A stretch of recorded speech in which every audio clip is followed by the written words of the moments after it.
Hi, everyone. Good evening. Great to see you all again. For those of you unfamiliar, my name is Dustin Smith. I am the Executive Director over at the Blair County Historical Society and the Baker Mansion History Museum, and it is a pleasure to see you all here today. Of course, as always, just a couple quick announcements regarding our events before we get started here. First and foremost, our next and final presentation for the 2024 season will be taking place next month on November 20th.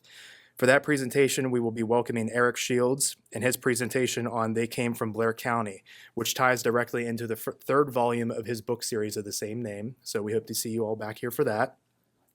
And then really the only other event that we have left for this season thus far is our lantern tours of the Baker Mansion, which take place on October 18th, 19th, 25th, and 26th. So coming up this weekend, in fact, is our first set of tours. Tickets for these are $5 per guest, and we actually have some for sale out at our table tonight. Spaces are filling up quite quickly, so if this interests any of you, I would recommend acting fast because they've been known to sell out very quickly. So with that, I'm going to pass it over to Jim Lowe here, our chairman, and he's going to introduce our speaker for tonight. Thank you all for coming.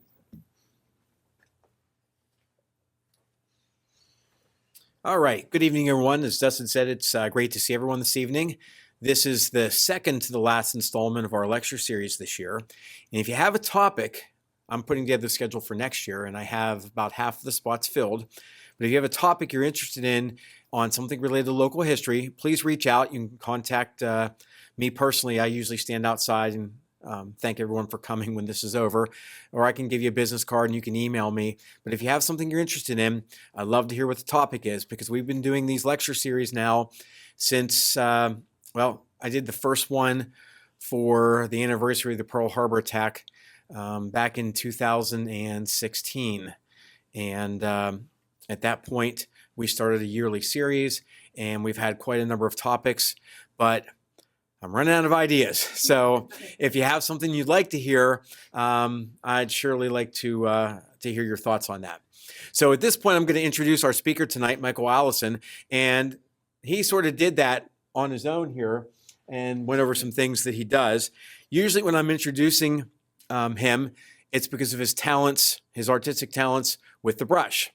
And he mentioned all of the variety of projects that he does as an artist.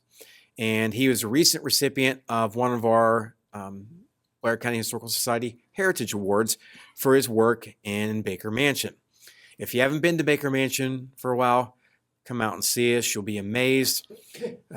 For quite some time, from the time the Historical Society took over Baker Mansion until just recently, about 2015, the interior of the mansion was what I would describe as milquetoast-like. Somebody came in and basically made all the walls off-white, and it looked nothing like it did originally. Well, due to the talents of Michael Allison, it's been restored to its grandeur, and it is magnificent. So if you haven't seen it in a while, please come out and visit. So with that, I guess I should get to introducing what he is here for tonight, and that is to speak about German heritage. And I can say this because he's been a featured speaker in every year of our lecture series. He is a master folklorist and a great storyteller. So you're in for a real treat tonight. Michael Allison. Thank you.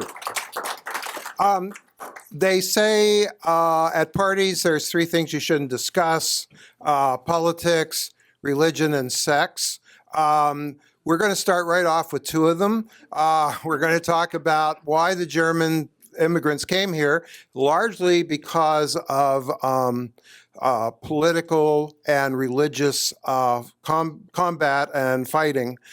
So that's two of them. And later on, when I go down my genealogy, a lot of German farm families and lots of kids, so that kind of takes in the last subject. So anyway, so we're going to try to answer the question tonight: who were these Pennsylvania Germans?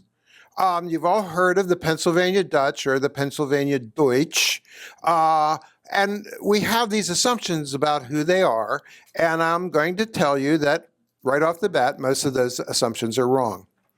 Because they're modern assumptions. They have nothing to do with the time period when the Germans first started immigrating here. And I also want to tell you that the idea that we don't like immigrants is not a new idea.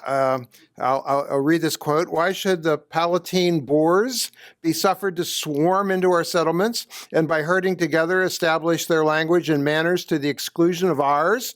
Why should Pennsylvania, founded by the English, become a colony of aliens who will shortly be so numerous as to Germanize us instead of us Anglifying them? And we will never adapt our language or customs any more than they can acquire our complexion.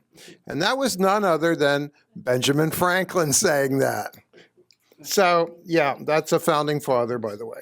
So, one of the reasons why the Germans came here was because of a little event that had to do with a little thing called the 30 Years' War.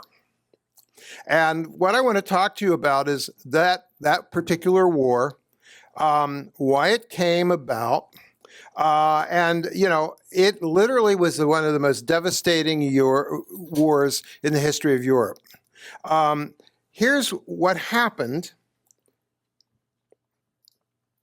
During the medieval period, come on, advance. There we go. During the medieval period, the Holy Roman Empire attempted to unify Europe under the Catholic Church.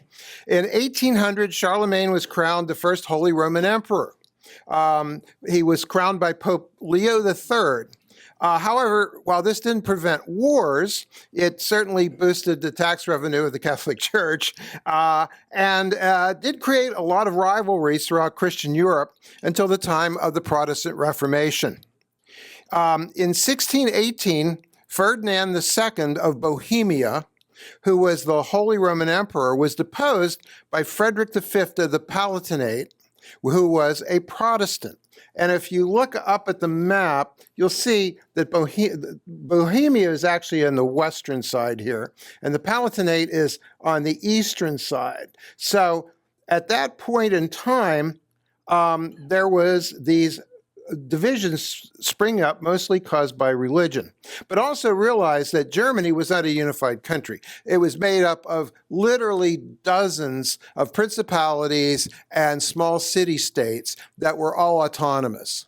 And they were all ruled by princes and regents who had their own ideas about how their people should live and once the Reformation started, what their religion should be. So, Ferdinand's son, Ferdinand III, was raised by Jesuits. Ferdinand II was very tolerant. He was like, okay, Protestants, Catholics, we can live and let live. It'll be okay. You know, you do your thing, and we'll do our thing. It'll be all right. However, once he was deposed, his son came along next to take the crown of the Holy Roman Emperor. He had been sent away and raised by Jesuits, and he had no toleration for the Reformation. He loudly announced his policy of reconciliation, which involved all the individual rulers of the German provinces returning to Catholicism, and of course bringing all their people along with them. Needless to say, this started a war, and it was a prolonged war, with other countries in Eastern and Northern Europe sending mercenaries into Germany. Everybody said, we can get a piece of this pie. So Denmark rushed in, and Denmark exhausted their finances and their army, which allowed Sweden to become the most influential country in that particular part of the world.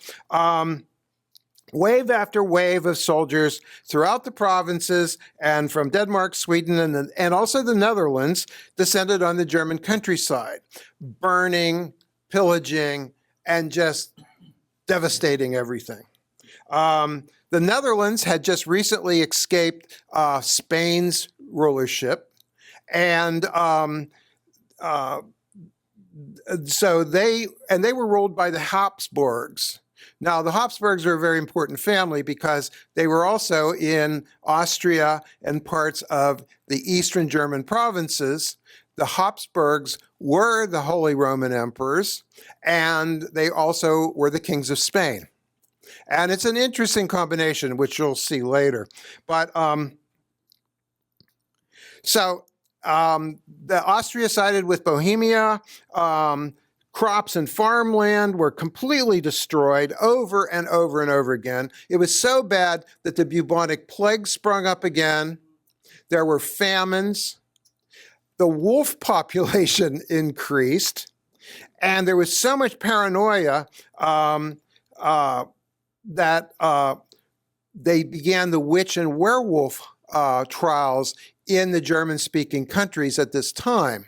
Now, you may have think of those as being perhaps just Scottish or English, but we're literally talking about thousands of people being executed for what was perceived to be their practice of black magic or their ability to transform into a wolf.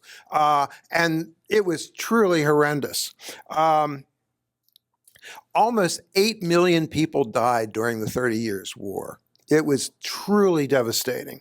And finally, the war ended, and there was a series of documents produced which together became called the Treaty of Westphalia. The Treaty of Westphalia is considered one of the first humanist documents. It recognized the autonomy of the Dutch, so they never should be invaded by Spain again. It removed a principle called inus reformandi, which means that if a ruler changed his religion, all the people had to change theirs too. Got rid of that, said, no, you change your religion, leave your people alone. So they weren't forced to follow suit. It also forbade the influence in political affairs by outside institutions. In other words, this is a country, this is a principality, this is a city-state, leave us alone, don't invade. Didn't always stop it, but it was a step in the right direction. So that's the Treaty of Westphalia. Come on, there we go.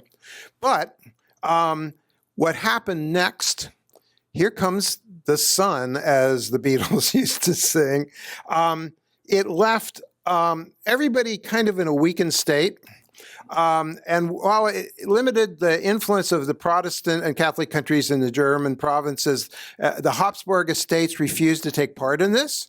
So Austria, once again, and Spain created their own autonomy, and they created a mutual support network. It was just a matter of time before a powerful ruler would try to take advantage of the power vacuum caused by the weakening of the Holy Roman Empire. There's continued to be a Holy Roman Emperor, but he had literally no effect on the affairs in Europe after this. So the Sun King, Louis XIV, looked around and said, well, let's see, I've already killed all the Protestants in France. Maybe I should check out Germany because they seem to be kind of weak. So he immediately invaded Germany and started another war. That was all it took. People began looking for an exit visa. And if you look at the map, you'll see different outlines here, different circles. These are the regions we're going to be talking about. This is where the people came from. This is where our ancestors came from, especially the ones who came over in the early to late 1700s. So the Habsburgs, as you can see, they began to decline. This is the list of them, and it's hard to see the colors here, but basically, the red lines are where an uncle married a niece. The gold lines were first cousins who married, the gold lines, and the others were just regular old boring marriages. But what happened was the Habsburgs became incredibly inbred.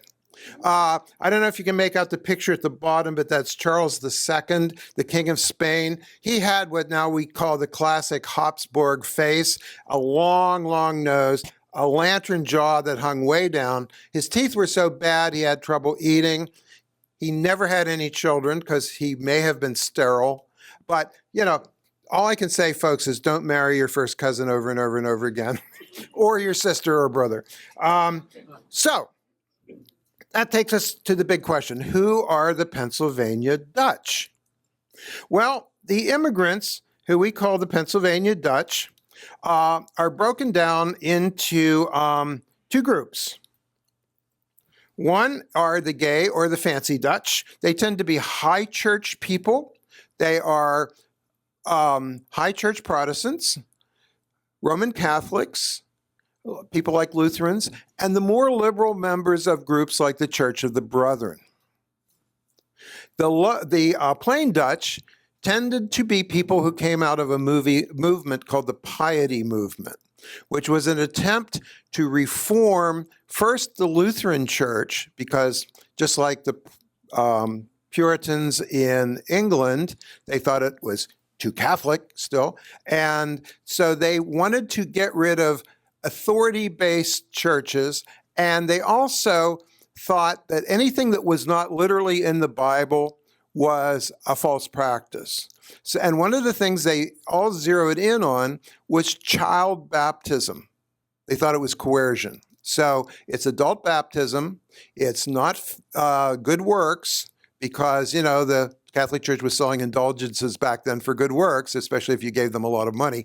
And it was faith alone and a literal interpretation of the Bible. So we're going to talk about this a little bit more. So who were the fancy Dutch? Well, the fancy Dutch were people who more easily integrated themselves into American society. They're the ones who tried to blend immediately. You saw what Franklin had to say about the Germans coming in. So you'd have Lutherans, Catholics, Moravians, and more liberal branches of the Reformed Church. These groups were more easily assimilated into the culture. So we'll talk about these various faiths. First off, we have the German Reformed Church. So there was a reform movement, as I said. They were trying to decatholicize Lutheranism, and some Reformed religions came under the influence of Calvinism. So they became more strict and much more conservative. And there was an ongoing splintering of the Protestant movement. John Philip Boehm brought the Reformed Church to Pennsylvania. From 1725 to 1740, he established 12 churches. Each was to develop a constitution of governance by the members of the church, not by an authority figure. That may sound familiar. It's an early form of democracy. So that's the first group that came in. The next group was the Moravians. The Moravian Church's heritage can be traced to 1457 and the lands of the Bohemian Crown. There you go. These are the dissenters from Bohemian Catholicism and the Habsburgs. Moravia, Silesia, and previously the Hussite movement against several practices and doctrines of the Catholic Church. Their name is derived from exiles who fled from Moravia to Saxony in 1722 to escape the Counter-Reformation. That was when the Catholic Church decided to double down and introduce that fun activity called the Inquisition to the Protestant lands. So they established a Christian community in Herrenhut. It's known as the Unity of the Brethren of Herrenhut. This came with them a strong folk art tradition, which was extremely influential in Germans and later Czechoslovakian states. When we start talking about arts and crafts, you're going to see that Moravian influence all over the place. And they founded several communities in Pennsylvania with biblical names like Bethlehem and Nazareth. Those are Moravian communities. Okay, so actually the Moravian Church was one of the earliest dissenter churches. They predated Luther. So next, we have the Lutherans. So the Lutheran churches in Pennsylvania have largely been founded by lay ministers. After Nicholas Zinzendorf was successful in winning a number of converts to the Moravian Church, the Lutherans asked German churches for formally trained clergy. In 1742, Henry Muhlenberg immigrated to Philadelphia, responding to the 1732 request by the Pennsylvania Lutherans. He took charge of the Augustus Lutheran Church in present-day Trapp, Pennsylvania. He also provided leadership in a series of congregations elsewhere, including ones from Maryland to New York, where he worked to secure control over less qualified pastors and started new congregations among the settlers of the region. Now, he had a particular thing that bothered him. He considered independent pastors who were non-seminary trained to be fly-by-night grifters who would establish paid schools and churches and then abscond with the money from those collection plates in those schools when the going got rough. And he wanted to crack down on that by imposing good old-fashioned Lutheran authority figures in these churches. He created the Pennsylvania Ministerium, which was the first permanent Lutheran synod in the United States. He helped prepare a uniform liturgy the same year and wrote basic tenets for an ecclesiastical constitution, which most of the churches adopted in 1761.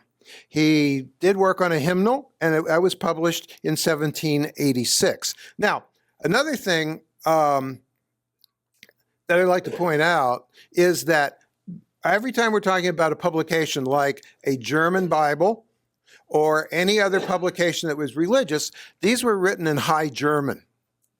So there were various types of German, and actually most of the people who were coming here spoke High German, but in different dialects.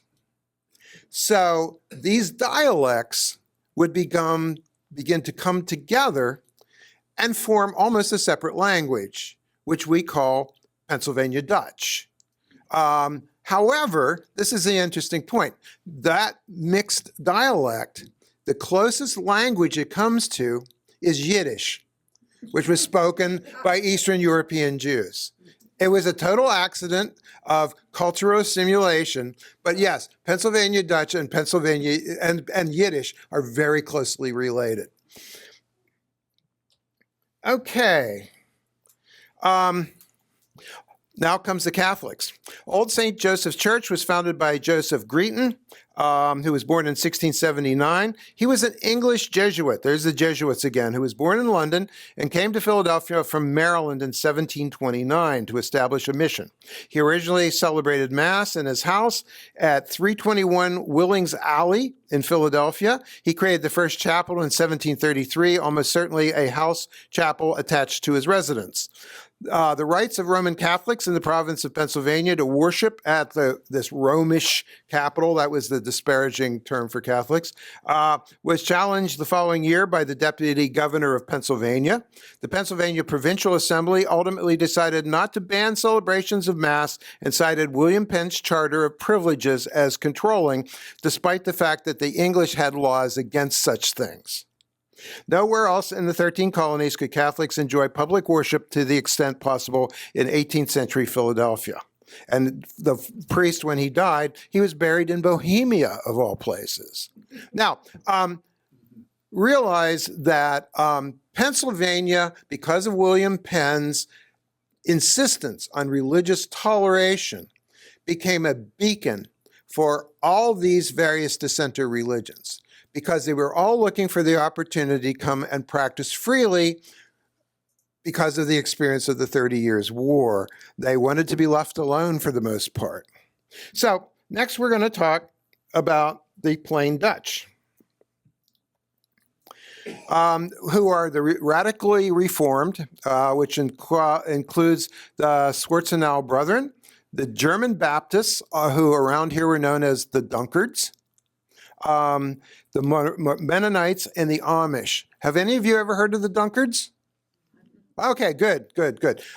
Yeah, if there's a very important map of Blair County that was created when Blair County was first being made out of the northern part of Bedford County and the southern part of Huntington County. And if you go to the Library of Congress, you can pull up the map, and it's a PDF file. You can expand it, incredibly detailed. And coming down along the Juniata River, down into Morrison's Cove, one Dunkard church after another, after another, after another. It's really something. And my dad used to talk about the Dunkards in the Cove when I was a little kid. So anyway, and then of course the Mennonites and the Amish. So now we'll talk about the Plain Dutch, and this can get complicated. So there were two reformers. They were both former Catholics like Martin Luther. In 1590, this gentleman named Heinrich Zwingli, became the Luitprester, or people's priest, in Zurich, where he began to preach ideas on the reform of the Catholic Church. In his first public controversy in 1522, he attacked the custom of fasting during Lent. In his publications, he noted corruption in the ecclesiastical hierarchy, surprise, promoted clerical marriage, priests should marry, attacked the use of images in places of worship. Among his most notable contributions to the Reformation was his preaching, started in 1519 through the Gospel of Matthew, before eventually using biblical preaching to go through the entire New Testament, which was a radical departure from the Catholic Mass. He primarily got up and preached, no other ceremonies. He also clashed with the Anabaptists. Those are the people who believe that you shouldn't baptize children. So that was one little point of difference. There was enough to cause a war. Zwingli formed an alliance of Reformed cantons, which divided the Confederation of the Swiss Confederation along two religious lines. His ideas came to the attention of Martin Luther and other reformers, and they met at Marburg discussion group and agreed on many points of doctrine, but they couldn't reach an accord on the doctrine of the real presence of Christ in the Eucharist. So his alliance tried an unsuccessful food blockade to the Catholic sections in Zurich. That started a war, which they weren't prepared for, and he died on the battlefield. So his legacy lives on in confessions, liturgy, and church orders of the Reformed churches today. The other guy, not my favorite person, John Calvin, he was a French theologian. He was a pastor and reformer in Geneva during the Protestant Reformation. He was a principal figure in the development of a system of Christian theology later called Calvinism, including its doctrines of predestination and of God's absolute sovereignty in the salvation of the human soul from death and eternal damnation. Once again, the idea that doesn't matter if you do good works, doesn't matter even if you pledge your life to Jesus, God knows whether you're going to hell or not, and you don't really have much to say about it. That's predestination. It's a little bleak, just a little bleak. So Reformed Presbyterian churches are some of the churches that follow this, also Baptist churches, and many of the literalist churches that exist today are followers of Calvinism. And it spread throughout the world. He was also accused of turning Geneva into a theocratic state, and he was responsible for the death of Michael Severus. So I'm going to just say Michael Severus was another Spanish Catholic reformer. He thought Christianity got off the rails after the very first church councils, where they determined that God was a Trinity. He was an anti-Trinitarian. And because he thought that's not in the Bible. There's suggestions of something going on there, but it's not in the Bible, so why should we believe it? And that's where we went wrong. So he was very open-minded and rather pleasant person, and he would write to Calvin about his ideas, which outraged Calvin, by the way. He hated these ideas. But Michael Severus thought, here's a great intellect just like me, and I'll go to Geneva and listen to him preach. So he went to hear Calvin preach. He was recognized in the church where Calvin was preaching. He was immediately arrested, and then his buddy had him burned at the stake. Yeah, fun. Okay. We'll keep on going here. So the Schwarzenbau brethren and the Dunkards. There's a gentleman named Alexander Mack who was born around July 27th in 1679 and died on the 19th of January, and was a German clergyman and the leader and the first minister of the Schwarzenau Brethren, or the German Baptists. Now, these are not the English Baptists. This is a totally different group. So they were part of the Schwarzenau province in North Rhine-Westphalia, Germany. Nice thing about German place names, they get longer and longer. He founded the Brethren along with 7 other radical pietists in Schwarzenau in 1708. And let me define the piety movement. This was an idea that reacted against the influence of Calvinism. But they also really hated high church pomp, ceremony, and the idea that churches should be run by outside authorities. Their idea was that people coming together in a community would support each other and help us all develop our own holiness. And that you should not be fancy, you should be plain. You should not be tempted by the temptations of the world. So no alcohol, no fancy clothing, no pursuing wealth and fame and things like that. They were very plain. So the Schwarzenau brothers espoused these ideas, and they opposed any coercion in religion, including infant baptism. So they were Anabaptists.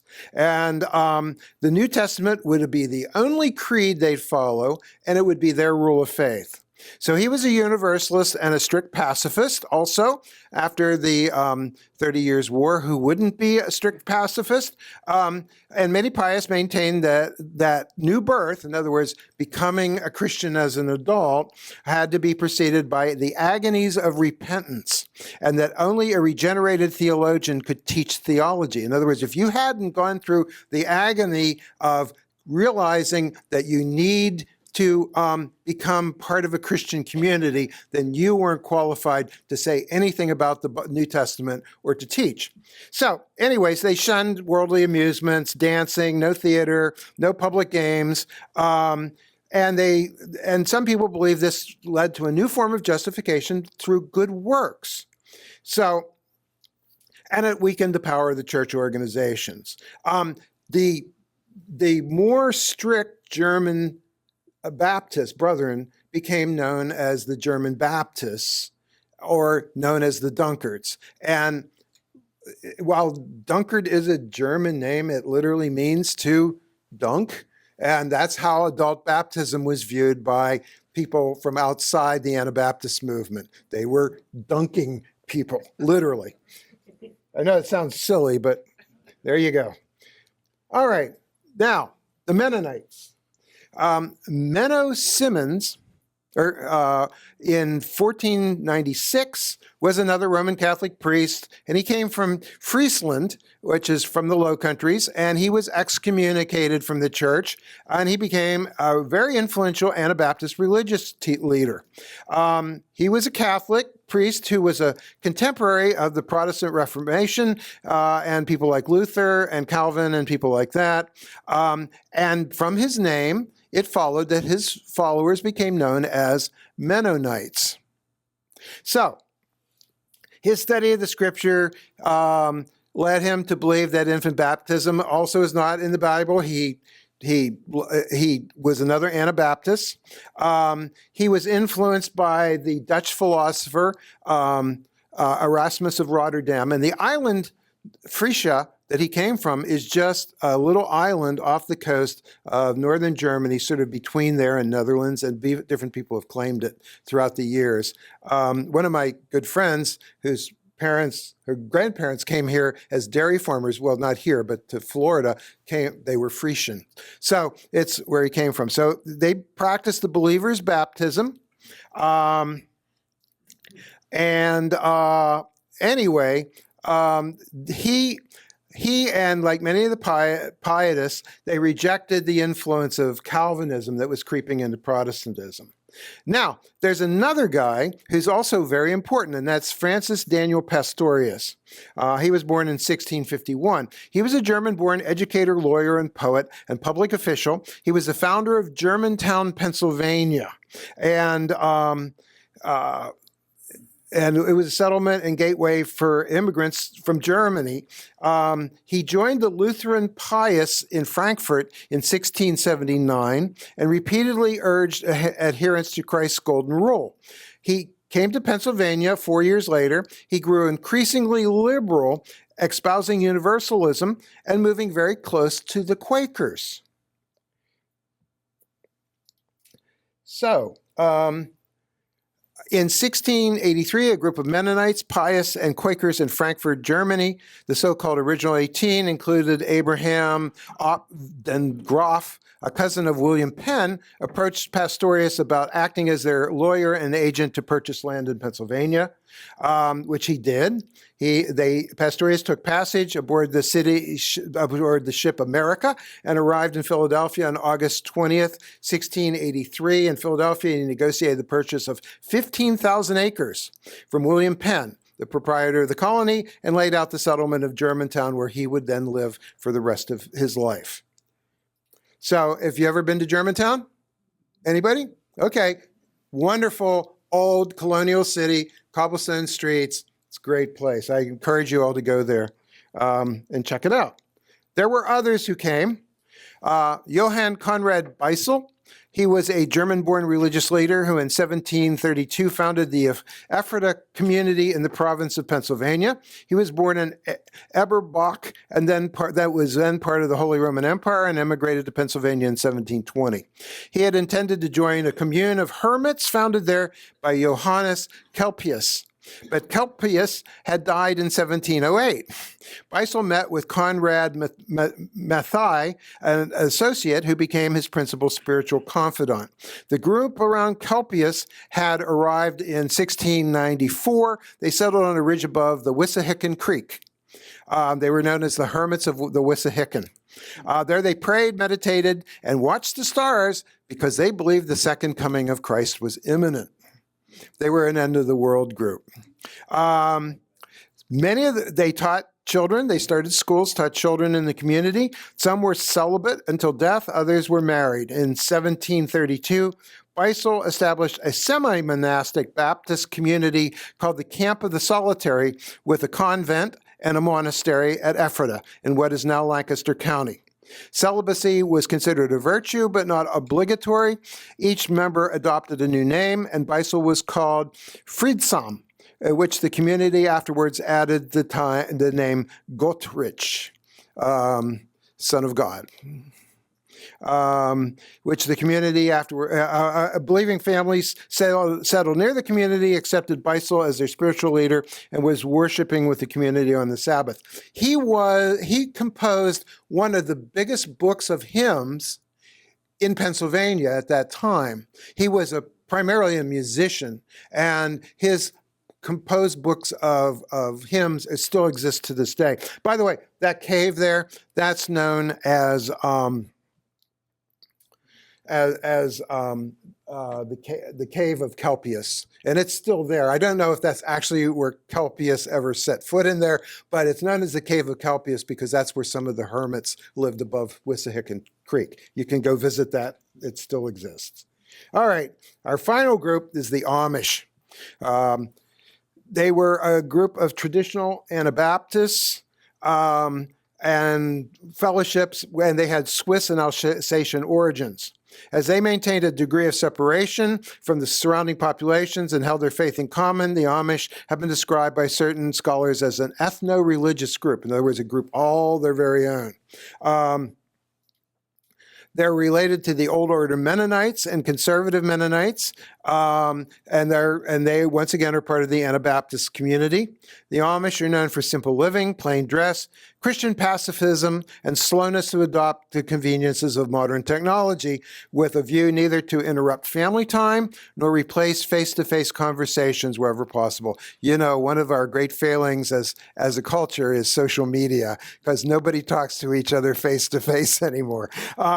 So good for the Amish. And they opposed compulsory military service. They settled in an area called North Kill Creek watershed in the eastern part of Pennsylvania, and that was opened for settlement in 1736. And that year, Melchior Detweiler and Hans Strieber settled near North Kill, and shortly thereafter, many Amish families began moving in there. In 1742, the group was large enough to petition the Pennsylvania Provincial Assembly of the province of Pennsylvania for naturalization rights, allowing them to purchase land. The group was strengthened in 1749 when Amish Bishop Jacob Hetzler settled in North Kill, and the settlement grew to nearly 200 families. So, if you have people in your background named Yoder, Berkey, Troyer, Hostetler, Harshberger, or Detweiler, those are some of the names of the original Amish settlers here in Pennsylvania. So, now, needless to say, the first things people wanted to do was establish farms. The cities were already established. They were English-speaking cities. These people spoke German and often came here with just the clothes on their backs. So we're going to talk about their farming techniques next. So among the things that they created here and that were unique to them was a really powerful small horse called the Conestoga draft horse. That's one of them right there. They created stone barns because their practice from Germany was to winter over the livestock rather than to allow it to be out in the fields during harsh weather, during the winter time. They, of course, established cottage gardens for vegetables for their own use and, of course, to collect herbs. And, of course, small, crowded farmhouses with what they called summer kitchens. In other words, the cooking went on in a shed attached to the farmhouse during the summer months when it would be too hot to cook inside. So one of the things that we like to talk about the harvest is the slaughter of animals. This is the only part that comes close to one of my usual talks, because most of my usual talks are about spooky and gross things during Halloween, but especially the slaughter of pigs. And we have this saying called everything but the oink was utilized. So the first thing you did was, unfortunately, kill the animal and then bleed the carcass and collect the blood for sausages and puddings. Then this animal was scalded and the bristles were scraped off the hide because the kids would collect the bristles, size them according to length and quality, and then take them into town and sell them to the local brush manufacturer. A way to make extra money. So then the animal would have its innards removed, and the first act was to clean the intestines. Get them nice and clean because you were going to use that as sausage casings. Okay? Then you started cutting up the animal. You cut hams, ribs, and belly meat, which would be smoked and turned into bacon. All that would go in the smokehouse. But there would also be fresh sausages, which you could eat right away. Then the bits and pieces would be gathered together in a big pot with herbs and onions and things like that and cooked into a broth. The German name is Metzelsuppe. The Metzelsuppe would be something that people would eat, but that was traditionally given to the poorest members of the community. Because when you were taking care of a 150-pound hog, and trying to collect the lard and all that kind of stuff from it for use in cooking, if you've never had a pie crust made with lard, you don't know what you're missing. So that and various puddings would be given to the poor, and also to the preacher, who was usually not being paid very much. He would get sausage, Metzelsuppe, and puddings as well. So after that, more bits and pieces would be added to the pot along with cornmeal and more spices, especially pepper, and that would be cooked down, scooped out, and put in loaf pans. And that was called pondhaus, or scrapple. All right? Who has had decent scrapple here? Not bad scrapple, but decent scrapple. Okay, great. So you know what I'm talking about. And that would be fried for breakfast or sometimes eaten right out of the pan with a spoon.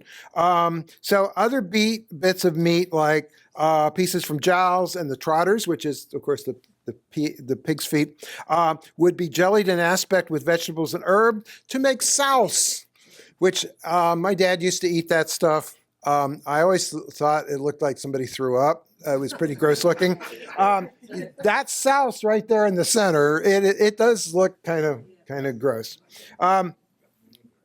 So, and also the other name for sauce is head cheese. So, yeah. All right. So now we're on the topic of food, which is one of my favorite topics. So we have a range of very common Pennsylvania German foods that you might see going into a farmhouse kitchen. And if you don't like the taste of sweet and sour, you're out of luck because so many things were sweet and sour. So first off, we have a breakfast of scrapple with eggs and sausage gravy. We have sausage and sauerkraut in the center. We have cucumber salad. We have ham pot pie. We have stuffed hog jaw. And we have ham loaf, which is meatloaf, but made with ham. Now, I want to say something about, you've all seen the promotions for Pennsylvania Dutch restaurants. Come to Good and Plenty and eat good and plenty, that sort of thing. That was actually a tourist promotion that started about the time that the automobile became popular. They wanted to get people to vacation in Pennsylvania German farm country, and people wanted to open restaurants for the tourists. So that's when the whole idea of Pennsylvania Dutch cuisine came about. It was actually a tourist promotion, simply promoting the things that people were eating all the time at their farms anyway. All right, so we'll keep on going here. We have German potato salad with bacon. I like it hot. Some people like it cold. That's okay. We have various relishes and preserved vegetables like piccalilli and chow chow. We have apple butter. That's a classic. And other farm butters like pumpkin butter and things like that. Coleslaw, chicken and dumplings, one of my favorites when I was a kid. Pickled eggs and beets, and of course ham loaf there. And we'll go further, and we have crumb cake, shoe fly pie. Now, the whoopie pie, or the gob, was created in New England, but it needed to come here to be perfected. We have apple dumplings, donuts, which were made specifically to eat before Lent, and they were very cakey donuts. And were, of course, deep fried in lard. That's the greatest way to deep fry. And clear candy toys that were made out of sugar. And finally, sand tarts. My grandmother and my aunt made the best sand tarts. They were crisp. They snapped when you bit into them. They were just covered with cinnamon sugar, and they all had a little nut on the top, and they were paper thin. You could literally read through them. They were the most delicious cookie I think I've ever eaten in my life. And I'm not just saying that because of my relatives. Okay, so let's talk about arts and crafts. A lot of, they had to bring everything with them because they brought nothing with them, so they had to make everything here. So one of the things we associate with the Pennsylvania Dutch are hex signs. All right, that's a misnomer. These are not to prevent witches' curses. These are actually Moravian designs to bring good luck. You'll see birds of paradise. You'll see bluebirds known as disselfinks. You'll see various star and flower representations. You'll see hearts representing love. You'll see the seasons represented by colored leaves and things like that. However, if you do see a barn with a six-sided star on it, that's a hex sign. That's to prevent bad magical things from happening to the animals on your farm. Because they did bring their superstitions with them, and we're going to talk about that too. Another thing was an art form called fracture. Fracture has that same sort of Moravian influence design to it, but these were hand-decorated documents, baptismals, even obituary documents could be decorated and framed and put up in the home, marriage licenses and things like that. These were traditionally done completely by hand by a calligrapher who would put all the same types of motifs on these documents. We'll talk about that a little bit more shortly too. Another craft was paper cutting. These were silhouette cuts. Oh, no, wait, I'm sorry. I'm getting ahead of myself. I'm sorry. Decorated furniture. And you can see the same motifs again that you saw in some of the hex signs and also in some of the fracture illustration. This type of early farm furniture is incredibly valuable. If you can find it in an antique shop with the intact paint job on it that hasn't been touched up or hasn't been redone, expect to drop a lot of bucks on that. But this is how they decorated their home. They thought everything should be decorated in the home, and they hand-built furniture. They couldn't bring furniture with you on a crowded ship in the early 1700s, so they were building their own furniture. And another craft was Scherenschnitze, which was paper cutting silhouettes. And these would be used, once again, to decorate the home. Some of these are very modern, as you can see, but some of them were actually old-fashioned motifs. Once again, that's sort of facing a balanced Moravian design principle running behind everything.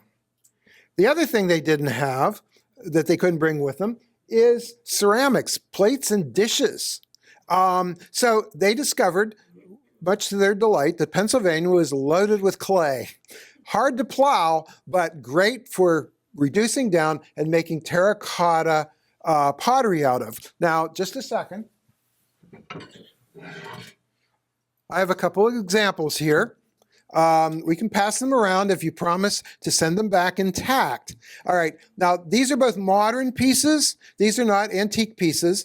There's an incredible collection of Pennsylvania redware pottery in the Philadelphia Museum of Art. And one of the people who is represented there was the only living person represented in their collection, and that's the guy who made this plate for me, Lester Breininger. Lester was a guy who was a high school science teacher. He bought an old ironmaster's home, sound familiar? And as he was restoring it, discovered a rubbish pit across the street. So he started digging through it, and he came up with all these pieces of broken redware pottery, which he became fascinated by, and he started doing a study, and then he started making it. And so he became such an expert on it that his pieces are collected in the collections of the Philadelphia Museum of Art, and at places like Muhlenberg University and other places that have these kind of collections. So one of the things that they used to do, besides these lovely decorations, once again, was to write things on the back to memorialize the day when the pottery was collected. Like this one says, "Too damn hot. Waiting for some cooling rains." Now, this piece is a modern piece. It wasn't made in Pennsylvania. This was made outside of Portland, Oregon. But this has been influenced, so we'll start that around. Be very careful. And this is a Lester Breininger piece. These would be formed over wooden molds. When they got hard enough to fire, he would fire them once, glaze them. Now, he used modern glazes. The old glazes often had lead in them. So it was a little hard when you were trying to eat off of it. But it says here, L. Breininger,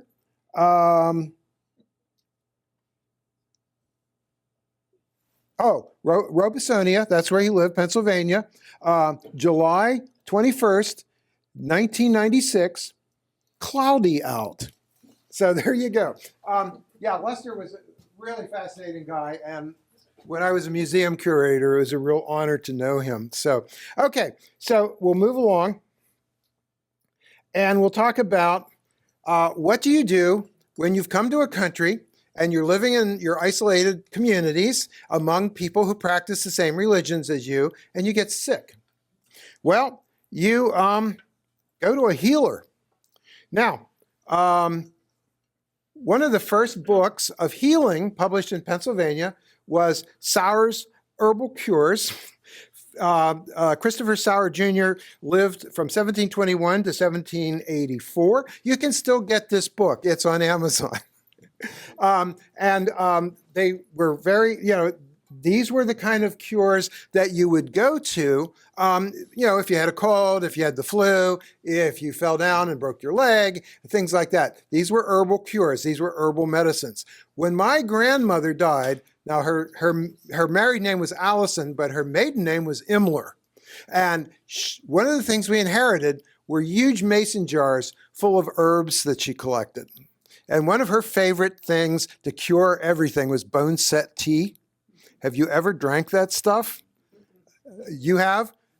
Tasty, huh? No, it's terrible. I guess if it didn't kill you, it cured you.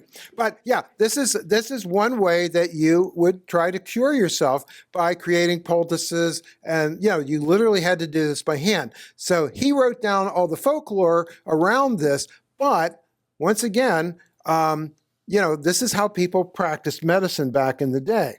The other way was powwowing. Powwowing was basically magic. So people were trained to be what we call powwow doctors, and they had a book that they used called The Long Lost Friend. The Long Lost Friend was actually a translation of a German document. And it was created by a man named Holdman. He came to Pennsylvania and was a fracture painter. He discovered that as he became very popular, he could really churn them out if he printed them first and then hand colored them. So he bought a printing press. And then while he's making fractures to distribute, he thought, well, how about a book on curing people? So he translated this book, which once again, you can get on Amazon. It's still around. The first half is written in German. The second half is translated into English. And this is a book that people would use to do all manner of things. How to dye things in permanent colors, for example, is in here. How to create a physic for cattle. Take aloe, 10 drachmas to 1 ounce, Epsom salts, 4 to 6 ounces, powdered ginger, 3 drachma, mix and give it in a quart of gruel. For calves, 1/3 of this will be a dose. So if you have a constipated cow, that's how you take care of it. There are prayers in here that you can say to make you invisible to thieves. You're calling on the Trinity. There are all manner of things. How to slice a potato and put on a wart to get rid of the wart. There's all manner of things in here. But powwow doctors have been considered to be witches during certain periods of time. And this book has been very influential. You actually find this voodoo doctors using this in New Orleans. It's a very famous book. And once again, like everything else, you can get it on Amazon. This would be another way. If your grandmother's herbal cure didn't cure you, you might find a powwow doctor who might not want you to pay him, except for maybe giving him food or alcohol or something like that, and he would perform a cure. Okay, so moving right along. I know this is a long talk, but we're all Germans here, so among the other things that they brought with them is superstitions. The Hexen wolf needs no explanation. It's an upright walking wolf man, which was very scary. There's the Elberdricht, which is a really weird bird. And they said that these creatures, people brought them with them from Germany. And they put them out in Pennsylvania, and they were out in the fields. And a very popular thing for the older gentlemen in the farm community to do is get all the young kids out and go hunting for these birds. Did you ever hear of a snipe hunt? No. That's the origin of it right there. So anyway, that was one thing. Another thing was their Schnellergeist. So whenever something weird happened around the farm, livestock got carried off, chickens and things like that were stolen, and you couldn't figure out what happened, they blamed it on the fast ghost because it didn't leave any trace behind.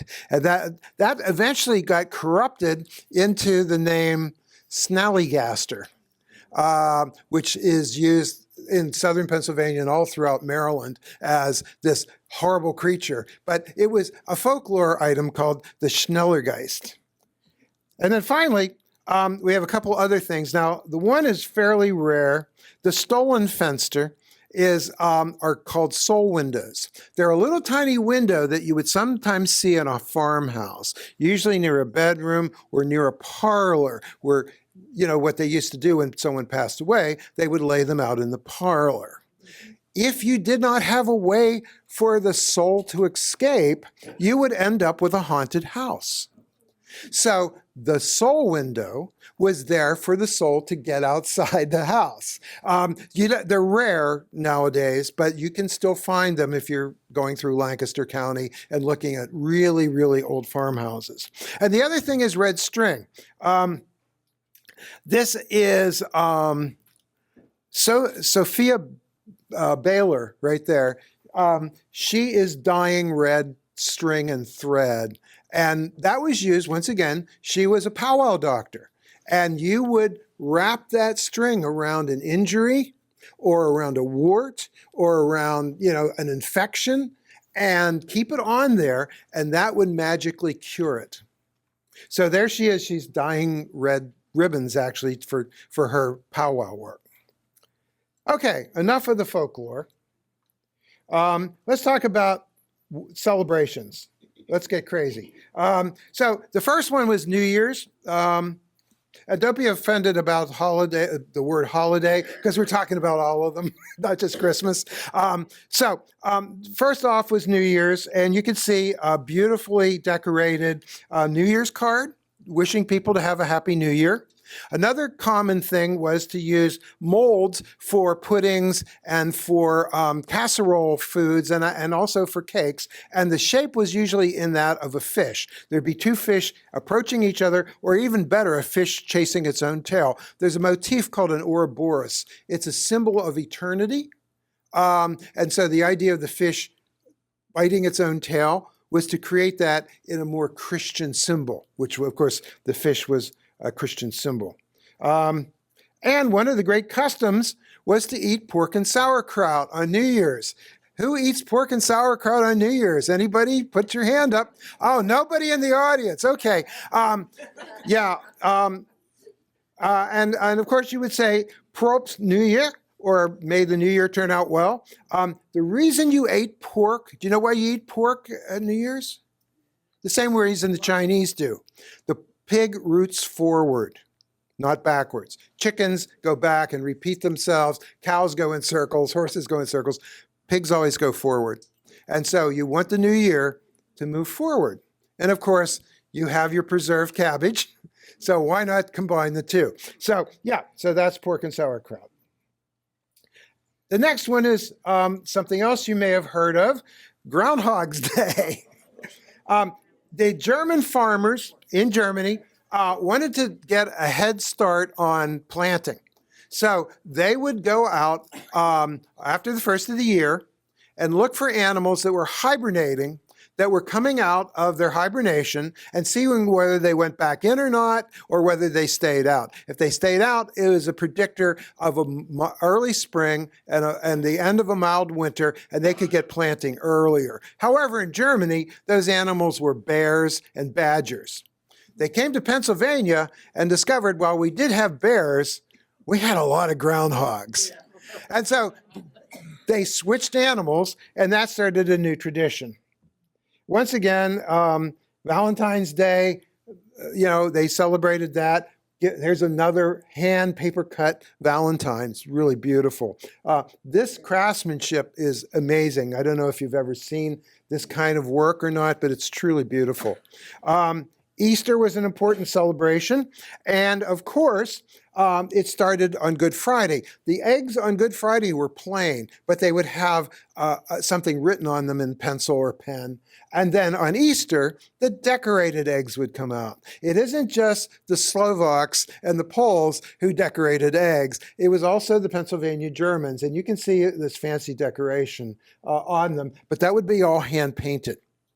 And of course, who delivers the eggs? Who else but the German Easter Bunny? So there you go, more German traditions. They also had, would celebrate Christian celebrations like the Ascension and the Annunciation. Those are big days. And they had something called Heimat Fresht, which was Harvest Home. That was the big autumn celebration. Here you can see a church. That church is actually in Mechanicsburg, Pennsylvania, full of produce from the harvest to celebrate the bounty. And that was a big celebration, but eventually it was eroded by another celebration, one that the Irish brought with them, and that was Halloween. And so they celebrated both. It was a time to dress up in costume. Speaking of dressing up in costume, this was something my dad imposed on me when I was a kid. Right before Christmas, he would start acting weird and chuckling and saying, "Oh, Belsnickel's coming. Belsnickel's coming." And Dad's drunk again. I don't know what he's talking about. Until I found out what Belsnickeling actually was. Belsnickel is one of those endless group of Santa's helpers. And he would come somewhere around St. Nicholas Day, between then and Christmas. And he would show up. He would be dressed in rags and fur. He would often be in blackface. He would usually be a neighbor, an older brother, an uncle, or someone like that. He would pound on the door. Sometimes he had an entourage of neighbors along with him. They would come in and sing. They would want someone to break out the booze. If you were high Germans, you had some alcohol around and some cookies, some sand tarts and things like that. And then Belsnickel would come in. And Belsnickel knew all the children by name. And he'd reach into his sack and throw on the floor some fruit, some nuts and things like that. And then out of his sack, he would pull a bundle of switches. And he'd say, "Oh, little Jimmy, I know you've been bad." And he would beat little Jimmy's behind with the switches and say, "You better be good for your mama and papa, or I will come back and beat you harder next year." Eventually, this became a celebration for everybody in the farm communities. They did this in Bedford County. They did this all over southern Pennsylvania and into Philadelphia. And that was to dress up. It was a form of mummery, to dress up and go from door to door, singing, demanding food and drink, and then go to the next farm, sing, and demand food and drink until everyone was pretty much plowed, except for the fields. And in the grand tradition of mummery, as you can see in this photo, it's a more recent photo, there was a bunch of role reversal. Yes, shocking.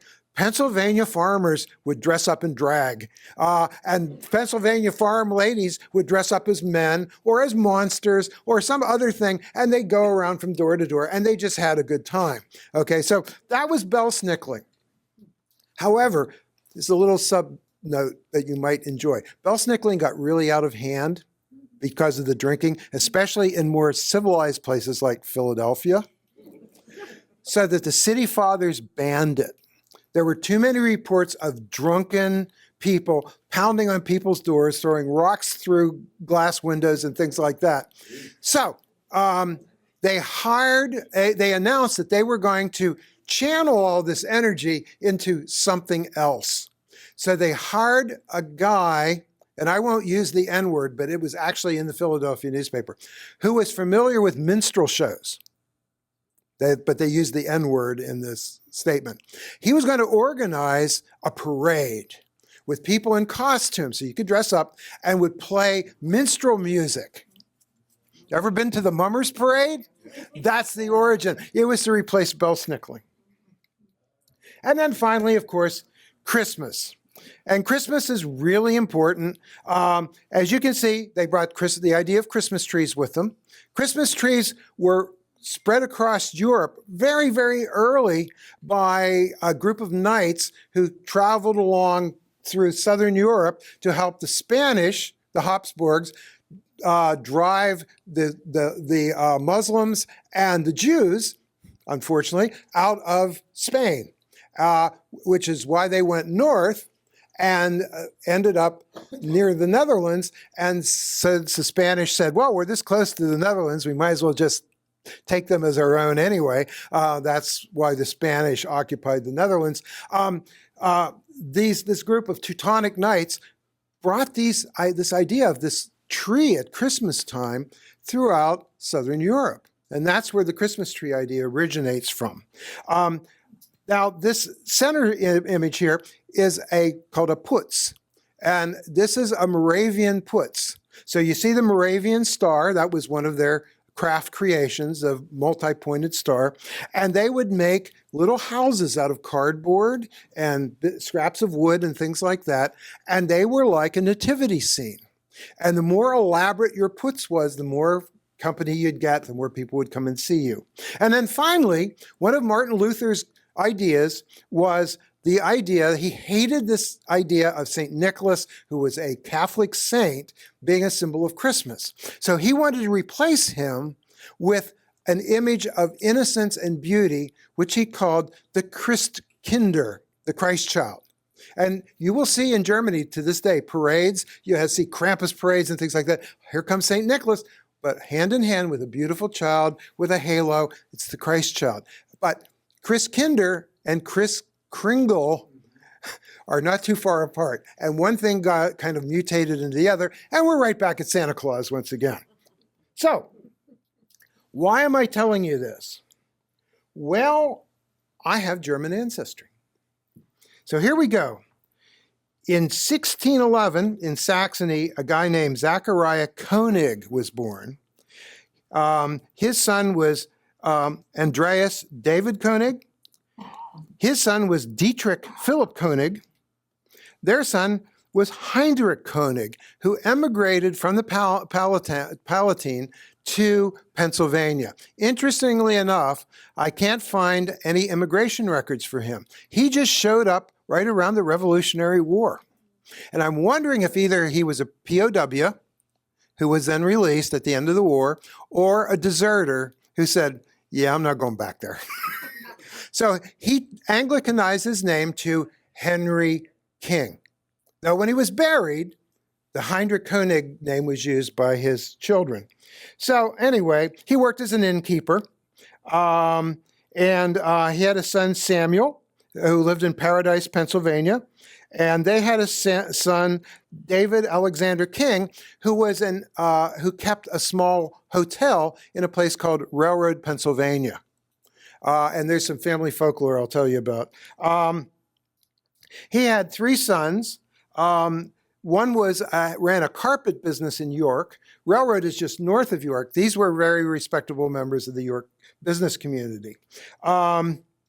His son, Walter, came to Williamsburg and married a woman named Cora Kreitzer. And one of their children, Harry King, was my grandfather, my mother's father. So that's where I came from. And there's Heinrich's tombstone. There is the Jackson House, which is the hotel and railroad that my great-great-grandfather ran, and it's still there. It's a bed and breakfast now called the Jackson House. And I talked about family legends. See that drum in the postcard? That drum belonged to a little drummer boy from the Civil War, and this was a family legend. And he was returning with his son. They had to stay overnight to make a rail connection. They stayed at the hotel. They couldn't pay, so the father traded his little boy's Civil War drum to my great-great-grandfather to pay for the business. And eventually the family donated it to the Pennsylvania Museum. Here's the truth. P.T. Barnum was famous for exploiting everything. And after the Civil War, if you were going to have a patriotic event, by golly, you had to have a little drummer boy. Now, realize that Ulysses S. Grant had banned drummer boys because he didn't want little children getting shot during battles in the Civil War.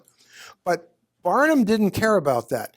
He found this little boy who wasn't even born during the Civil War, dressed him up, he could play a beat on the drum, and put him in his museum in New York. He was Master Ali Turner, the youngest drummer boy in world history.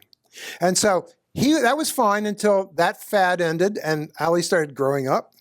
So this was not a Civil War drum, nor a real drummer boy, but they did trade the painted drum from Barnum's museum, and it's still in the collection of the Pennsylvania archives, though they don't have it on display anymore, because obviously they figured out it was fake. Okay, so now we have this other bunch of people you've probably never heard of, the Imlers.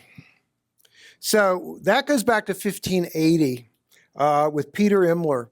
The problem is during the 30 Years' War, they burned everything, including churches where all the church records were. So supposedly someone in this village, Schwabenroth, had a prodigious memory, and he wrote down all the people who ever lived in the village so they could recover the church records. This is where genealogy breaks down, folks. We're not sure his memory was that great, but we do have it back to Peter and his son Hans, and his son Hans Christoph, and then his son Wilhelm, and his son George Mark. Now you notice Wilhelm came to Philadelphia.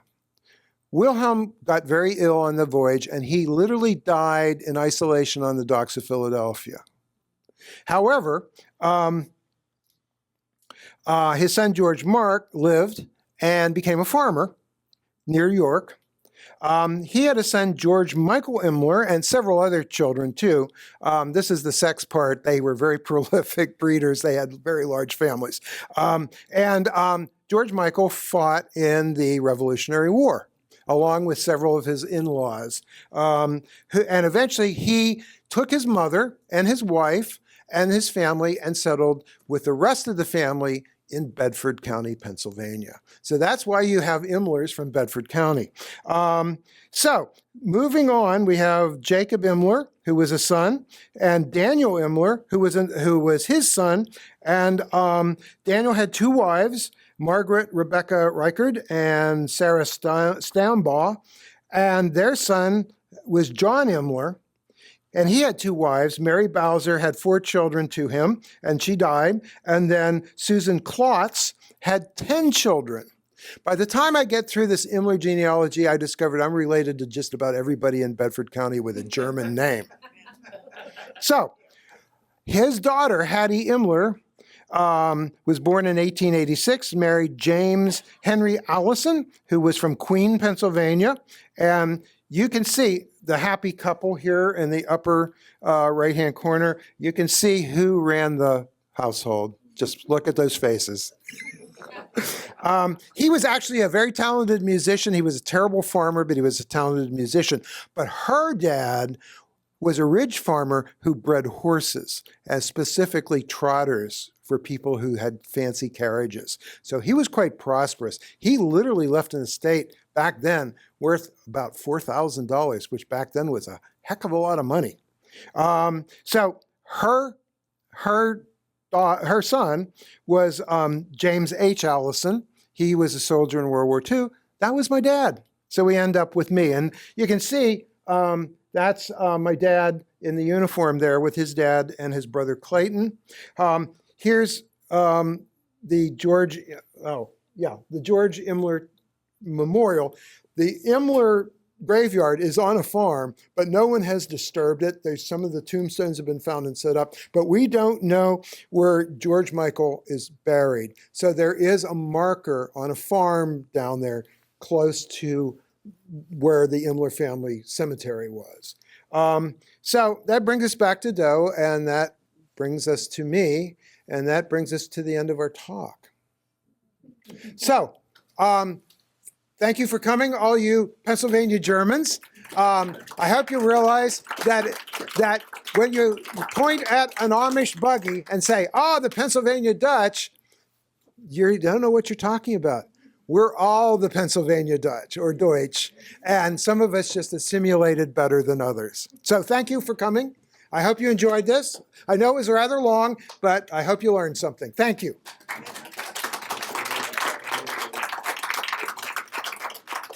don't know if there's any questions, but just to